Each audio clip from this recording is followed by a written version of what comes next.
بسم اللہ الرحمن الرحیم۔ شرح تہذیب کا دوسرا باب ہے مقدمہ، سبق نمبر 4 میں خوش آمدید۔ آج کے سبق میں ہم پڑھیں گے کہ مقدمہ کسے کہتے ہیں۔ عبارت دیکھ لیں، ترجمہ کرتے ہیں اور آخر میں تشریح کرتے ہیں۔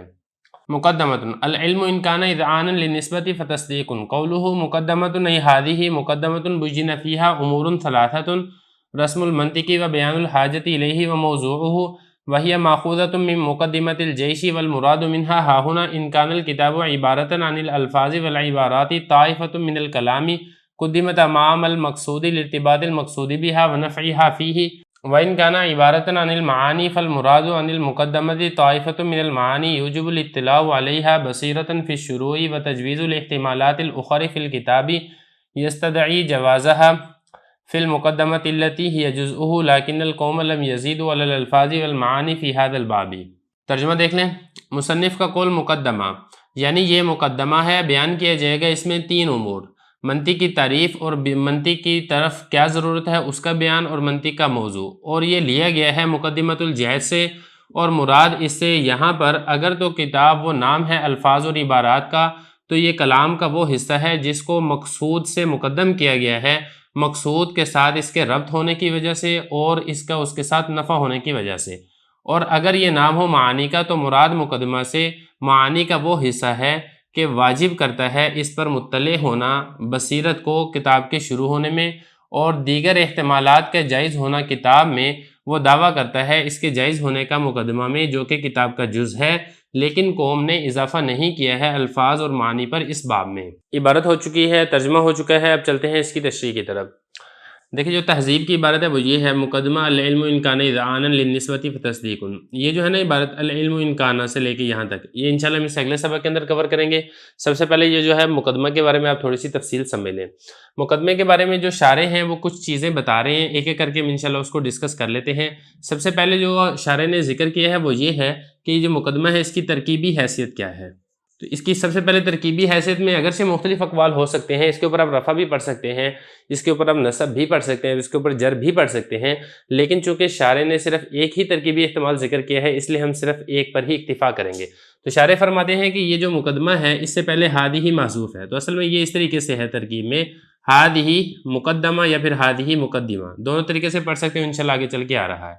تو ہادی یہ مبتدا ہے اور مقدمہ یہ اس مبتدا کی خبر ہے، تو یہ بتا رہے ہیں کہ ہادی مقدمہ، تو یہ تو ہوگی اس کی ترکیبی حیثیت۔ اب اگلی بات جو ہے وہ یہ بتا رہے ہیں کہ اس مقدمے کے اندر بیان کیا چیزیں ہوں گی، تو بتا رہے ہیں کہ مقدمے کے اندر کل 3 چیزیں بیان ہوں گی۔ وہ 3 چیزیں کون سی ہیں؟ نمبر 1 ہے منطق کی تعریف، اور دوسرے نمبر پر ہے منطق کی ضرورت، اور تیسرے نمبر پر ہے منطق کا موضوع۔ یہ 3 کام جو ہیں وہ انشاءاللہ اس مقدمے کے اندر آگے بیان ہوں گے، جو کہ آگے چل کے انشاءاللہ آ جائیں گے۔ تو فرما رہے ہیں کہ مقدمہ بین فیہا امور ثلاثۃ، اس کے اندر کل 3 کام بیان کیے جائیں گے۔ نمبر 1 ہے رسم المنطق، منطق کی تعریف۔ نمبر 2 بیان الحاجت الیہ، منطق کی طرف ضرورت اور حاجت کیا ہے اس چیز کا بیان، اس چیز کو واضح کیا جائے گا۔ اور تیسرے نمبر پر ہے منطق کا موضوع۔ یہ 3 کام ہوں گے جو کہ اس مقدمے کے اندر بیان کیے جائیں گے۔ اب اگلا لفظ یہاں پر یہ آپ نے سمجھنا ہے کہ یہ مقدمہ ہے یا پھر یہ مقدمہ ہے، تو اس کو آپ مقدمہ بھی پڑھ سکتے ہیں، اس کو آپ مقدمہ بھی پڑھ سکتے ہیں۔ مقدمہ اس کا مطلب ہوگا آگے کرنے والا، اور مقدمہ اس کا مطلب ہوگا آگے کیا ہوا۔ تو آگے کرنے والا اس طریقے سے ہے کہ یہ اپنے پڑھنے والے کو دیگر طلباء سے علم کے اندر آگے کر دیتا ہے، اور اگر آگے کیا ہوا معنی کیا جائے جیسے مفعول کے معنی میں، تو پھر یہ والا حصہ چونکہ کتاب سے مقدم ہوتا ہے اس لیے اس کو مقدمہ کہا جاتا ہے۔ اب آگے یہ بتانا چاہ رہے ہیں کہ یہ کس لفظ سے مشتق ہے، یہ کس لفظ سے ماخوذ یعنی اس کو لیا گیا ہے، تو بتا رہے ہیں کہ یہ لیا گیا ہے مقدمۃ الجیش سے۔ جیش کہتے ہیں لشکر کو، اور اصل میں ہوتا یہ تھا پرانے زمانے کے اندر جب کوئی لشکر جاتا تھا دشمن سے جنگ کرنے کے لیے، تو اس لشکر سے پہلے ایک چھوٹا سا دستہ آگے بھیج دیا جاتا تھا۔ وہ جو چھوٹا سا دستہ ہوتا تھا وہ ایک تو جاسوسی کیا کرتا تھا، اور دوسرا یہ کہ وہ راستے وغیرہ کی نگہبانی کیا کرتا تھا تاکہ پیچھے سے لشکر آئے تو اس کو کسی قسم کا کوئی مسئلہ اور پریشانی نہ آئے۔ تو یہ مقدمۃ الجیش سے ہی یہ والا جو ایک کلام کا ایک حصہ ہے اس کو لے لیا جاتا ہے، اس میں ضروری اور اہم مضامین ذکر کیے جاتے ہیں اور اس کو کتاب سے مقدم کر دیا جاتا ہے، اس لیے اس کو مقدمہ یا پھر مقدمہ کہہ دیا جاتا ہے۔ یہ بتا رہے ہیں وہی ماخوذۃ من مقدمۃ الجیش، اور یہ لیا گیا ہے مقدمۃ الجیش سے۔ والمراد منہا، اب یہاں پہ بتانا یہ چاہ رہے ہیں کہ مقدمے سے مراد کیا ہے۔ دیکھیں کتاب کے اندر کتاب کے بارے میں ہم نے کل 7 احتمالات پڑھے تھے، لیکن جو مقدمہ ہے مقدمے کے بارے میں ہم 7 احتمالات پر بحث نہیں کریں گے، اب صرف اور صرف ہم 2 احتمالات پر بحث کر لیتے ہیں۔ سب سے پہلے نمبر پر ہم بات کر لیتے ہیں کہ کتاب سے مراد ہو الفاظ و عبارات۔ اگر تو کتاب سے مراد، کیونکہ جو ہم نے پڑھے تھے نا 7 احتمال، اس میں سے ایک احتمال یہی تھا، ان 7 کو ہم نے 5 سے ضرب دی تھی تو کل 35 صورتیں حاصل ہوئی تھی، جیسا کہ میں نے آپ کو سبق نمبر 2 اور 3 کے اندر تفصیل سے بتایا ہے۔ تو اگر کتاب سے مراد ہے الفاظ و عبارات تو پھر مقدمے سے بھی مراد یہی الفاظ و عبارات ہی ہوں گی، اور یہ والے جو الفاظ و عبارات ہیں مقدمے کے اندر، یہ ہے تو اصل اسی کتاب کا ہی حصہ اور اس کا ربط کتاب کے ساتھ ہی ہے، لیکن اس کو نفس کتاب سے مقدم کر دیا جاتا ہے۔ کیوں مقدم کیا جاتا ہے؟ اس لیے کہ ان الفاظ و عبارات کا کتاب کے الفاظ و عبارات کے ساتھ ایک ربط ہوتا ہے، اور جو کتاب کے الفاظ و عبارات ہیں اس کا نفع انہی الفاظ و عبارات سے حاصل ہوتا ہے۔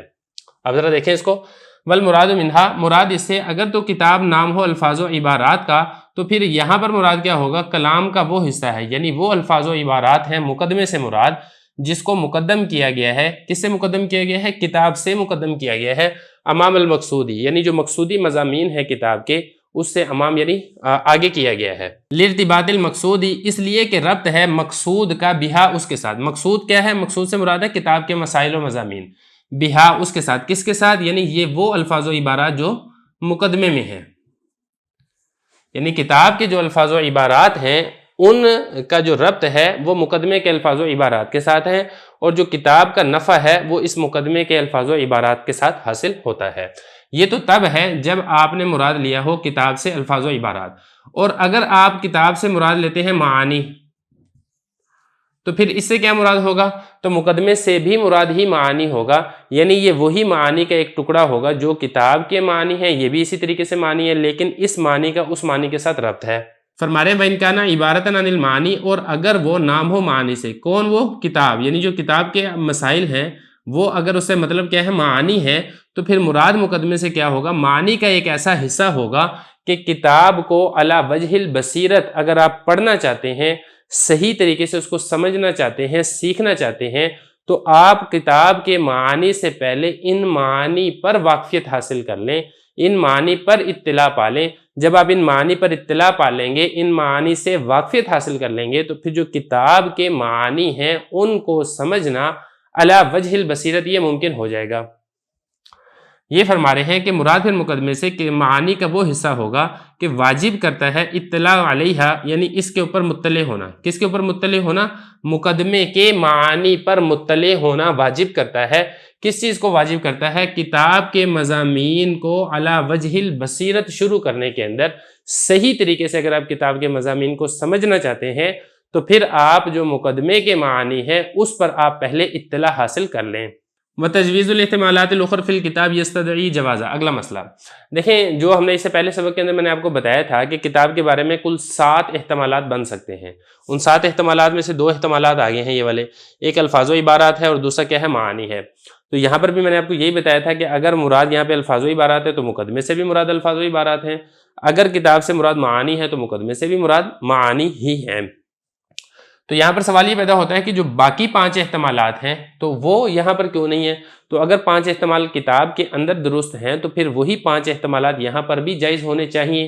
تو یہ حضرت فرما رہے ہیں کہ وتجویز الاحتمالات الاخر، جو باقی احتمالات ہیں ان کا جائز ہونا کتاب میں وہ تقاضا کرتا ہے ان باقی احتمالات کے جائز ہونے کا مقدمے میں بھی، التی ہی جزءہ، وہ مقدمہ جو کہ کتاب کا جز ہے۔ تو جو احتمالات 7 کے 7 احتمالات کتاب کے اندر ہیں وہی 7 کے 7 احتمالات مقدمے کے اندر بھی ہونے چاہیے، لیکن مقدمے کے اندر آپ نے صرف 2 احتمالات ذکر کیے ہیں، ایک الفاظ و عبارات کو ذکر کیا ہے، دوسرا آپ نے معنی کو ذکر کیا ہے۔ تو حضرت فرما رہے ہیں کہ دیکھیں اس کی وجہ یہ ہے کہ جو قوم ہے یعنی جو مناطقہ ہیں انہوں نے مقدمے کے اندر صرف یہی 2 احتمالات ہی ذکر کیے ہیں، اس سے زیادہ اضافہ نہیں کیا ہے، اس لیے ہم بھی انہی 2 کے اوپر ہی اکتفا کرتے ہیں، جو باقی احتمالات ہیں ان کو ہم مقدمے کے اندر شمار نہیں کرتے ہیں۔ فرمانے ہیں لیکن القوم، لیکن جو قوم ہے انہوں نے اضافہ نہیں کیا ہے الفاظ اور معنی کا اس باب، یعنی جو مقدمہ ہے وہ صرف الفاظ اور معنی مراد لیتے ہیں، یا الفاظ و عبارات یا پھر معنی، اس کے علاوہ باقی احتمالات مقدمے کے اندر مراد نہیں لیتے ہیں، اس لیے ہم نے بھی یہاں پر انہی 2 کو ہی ذکر کیا ہے۔